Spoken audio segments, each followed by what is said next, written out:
Audio Jungle.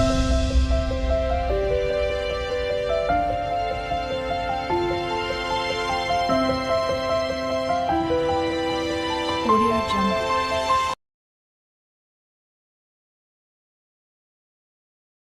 శివుడు గంగను తన జటలలో ఎలా ఉంచాడో మీకు తెలుసా? పూర్వకాలంలో సూర్యవంశానికి చెందిన మహారాజు సగరుడు అనే రాజు ఉండేవాడు. ఆయనకు 60,000 మంది కుమారులు ఉండేవారు. ఒకరోజు రాజు యజ్ఞం చేయించడానికి యజ్ఞాశ్వాన్ని విడిచాడు.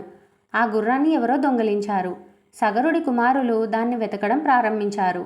వారు కపిల మహర్షి ధ్యానంలో ఉన్న చోట ఆ గుర్రాన్ని కనుగొన్నారు.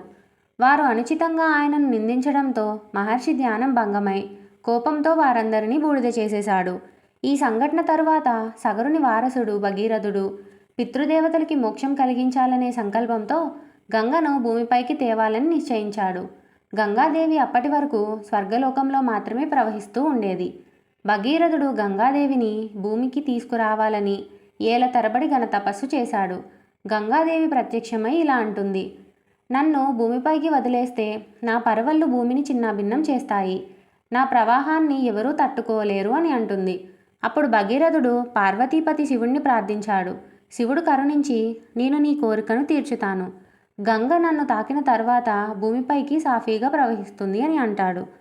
గంగాదేవి శివుని తలపై పరవళ్ళు ఎక్కుతూ పడి జటలలో చిక్కుకుంది. ఆమె ఎంత ప్రయత్నించినా బయటకు రావడం సాధ్యపడలేదు. ఎందుకంటే శివుడు చటుక్కున తన జటలన్నీ విప్పకుండానే ఆమెను తన తలపై నిలిపాడు. గంగాదేవి అహంకారంతో తన శక్తిని చూపించాలని ప్రయత్నించింది.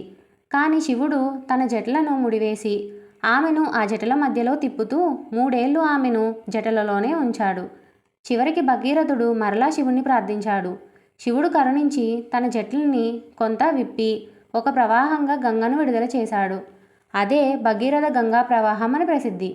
భూమిపై మొదటగా గంగ హిమాలయాల్లోకి ప్రవహించి అక్కడి నుండి భగీరథుని వెంట పోతూ చివరకు కపిల మహర్షి ఆశ్రమానికి చేరింది. గంగ జలాల ద్వారా సగరుని 60,000 మంది కుమారులకు మోక్షం కలిగింది.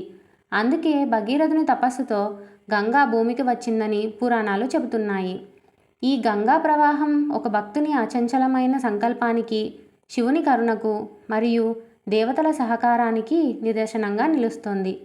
ఈ వీడియో కనుక మీకు నచ్చినట్టయితే ఈ వీడియోని లైక్ చేసి మీ ఫ్రెండ్స్ అండ్ ఫ్యామిలీ మెంబర్స్కి షేర్ చేయండి. అలానే ఇలాంటి మరెన్నో వీడియోల కోసం మన ఛానల్ను సబ్స్క్రైబ్ చేసుకోండి.